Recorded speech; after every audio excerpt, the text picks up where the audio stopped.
परिचय।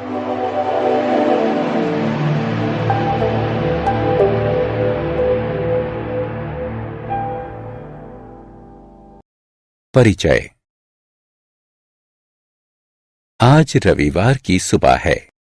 कमल ध्यानपूर्वक अपनी मां को देख रहा है। उसकी मां पानी की एक बाल्टी में थोड़ा सा सफेद रंग का द्रव डाल रही हैं। उसने इसके बारे में अपनी मां से पूछा, मां, ये सफेद रंग का द्रव क्या है? बेटे, ये एक विसंक्रामक है।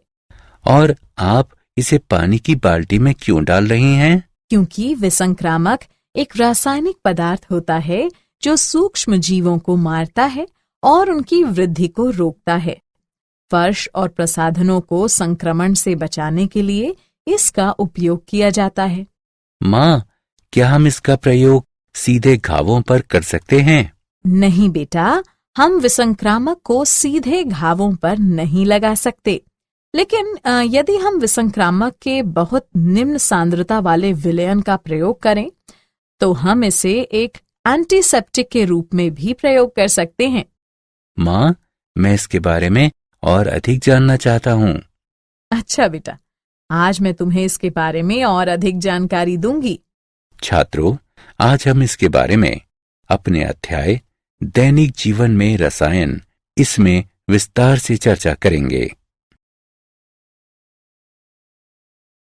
उद्देश्य। इस पाठ के अंत में आप निम्न करने में सक्षम हो जाएंगे।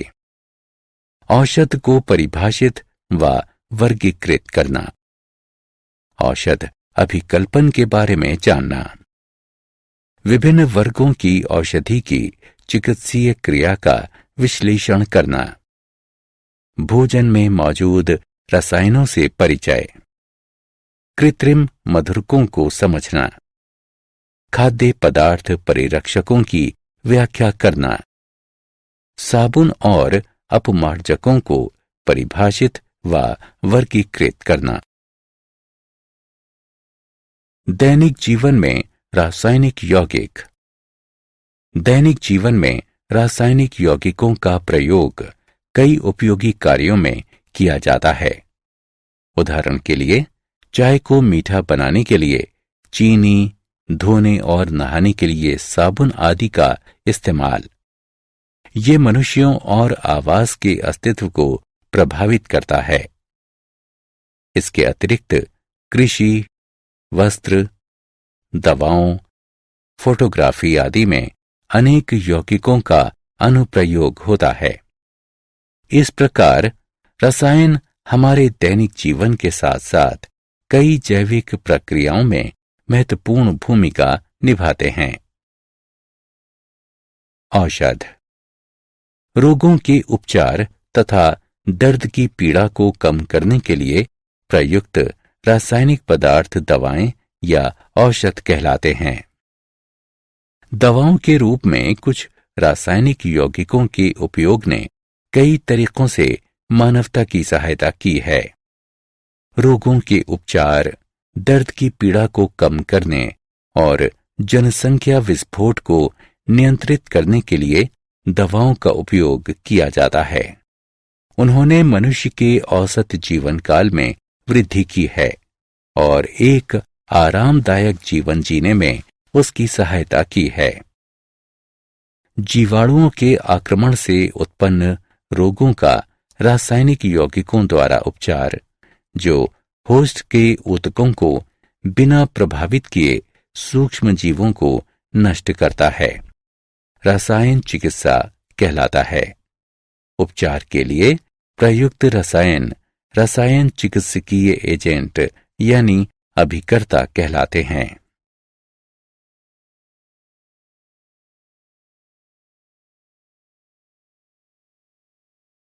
औषध का वर्गीकरण।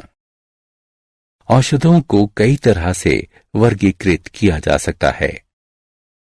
भेषज गुण विज्ञानीय यानी फार्माकोलॉजिकल प्रभाव के आधार पर। औषधों को हमारे शरीर पर उनके भेषज गुणज विज्ञानीय प्रभाव के आधार पर वर्गीकृत किया जाता है।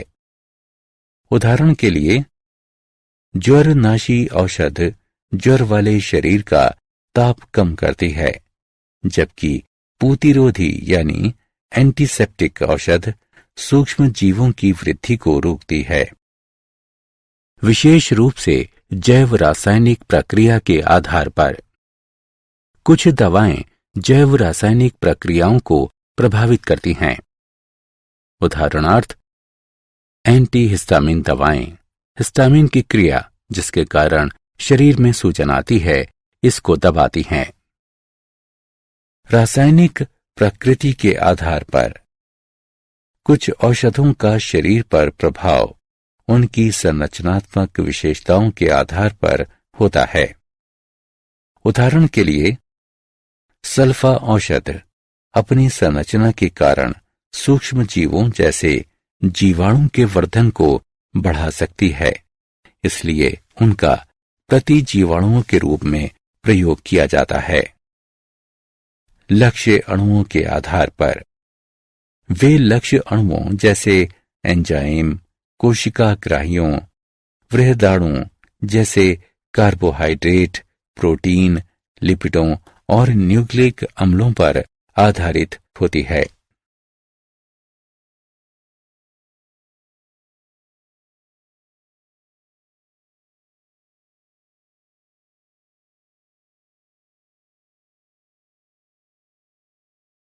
पीड़ाहारी पीड़ा दूर करने के लिए प्रयुक्त होने वाले रासायनिक पदार्थ पीड़ाहारी कहलाते हैं।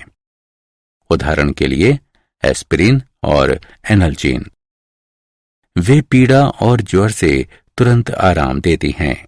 एस्पिरिन का उपयोग दिल के दौरे की रोकथाम में किया जाता है, क्योंकि इसमें रक्त का थक्का न बनने का प्रभाव होता है।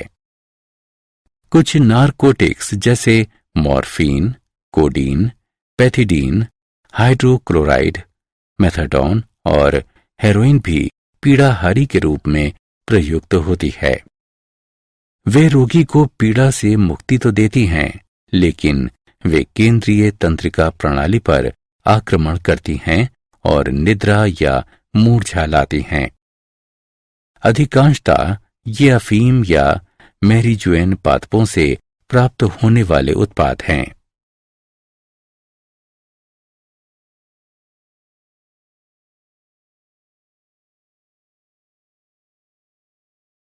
प्रति सूक्ष्म जैविक ये यौगिक जीवों और मनुष्यों में संक्रमण उत्पन्न करने वाले सूक्ष्म जीवों की वृद्धि को संदमित करते हैं या उन्हें मार देते हैं। सूक्ष्म जीव औषधों में जीवाणुनाशी, जीवाणु निरोधी और प्रतिजैविक शामिल हैं। प्रतिजैविक पूर्ण या आंशिक रूप से रासायनिक संश्लेषण द्वारा प्राप्त वे पदार्थ जो कम सांद्रता में सूक्ष्म जीवों के उपापचयी पराक्रमों में अवरोध उत्पन्न करके उनकी वृद्धि को संदमित करते हैं या उन्हें नष्ट करते हैं। उदाहरण के लिए, पेनिसिलिन, एम्पिसिलिन या स्ट्रेप्टोमाइसिन। एक प्रतिजैविक द्वारा आक्रमण किए गए सूक्ष्म जीवों की पूरी रेंज स्पेक्ट्रम कहलाती है। प्रतिजैविकों को दो प्रकारों में बांटा जा सकता है। संकीर्ण स्पेक्ट्रम प्रतिजीवाणु, ये बहुत कम बीमारियों के विरुद्ध प्रभावी हैं। उदाहरण के लिए, पेनिसिलिन। विस्तृत स्पेक्ट्रम प्रतिजीवाणु, ये सूक्ष्म जीवों की विस्तृत रेंज के विरुद्ध प्रभावी हैं। उदाहरण के लिए, क्लोरैम्फेनिकोल और टेट्रासाइलिन।